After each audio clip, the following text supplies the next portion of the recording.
আসসালামু আলাইকুম। আজকে আমরা যে সার্কেলগুলোটা শিখতে বলেছি সেই সার্কেল দিয়ে কি কি আঁকা যায় দেখি তো।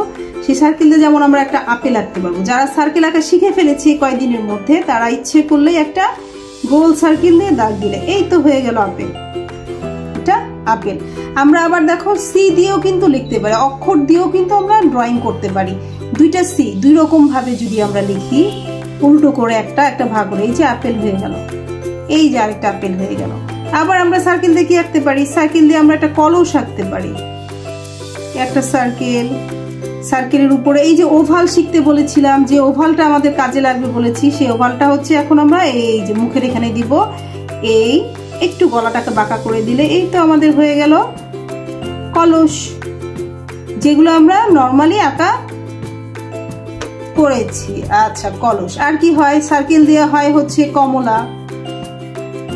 এই সার্কেল দিয়ে আমরা একটা কমলা আঁকতে পারবো, কমলা আঁকতে পারবো। সার্কেল দিয়ে আপেল আঁকা যায়। সার্কেল দিয়ে আর কি আঁকা যায়, সার্কেল দিয়ে কিন্তু আঙুরও আঁকা যায়। এখানে দিব তিনটা সার্কেল, ছোট ছোট তিনটা সার্কেল, তারপরে দিলাম আমরা দুইটা সার্কেল, তারপরে দিলাম একটা সার্কেল, এই তো আঙুর হয়ে গেল, হাফ সার্কেল। এই তো আঙুর হয়ে গেছে। এভাবে আমরা সার্কেল দিয়ে চেষ্টা করব কি কি ড্রয়িং করা যায়। এটা আমরা বাসায় বসে বসে প্র্যাকটিস করব যে সার্কেল দিয়ে আমরা কি কি ড্রয়িং করতে পারি।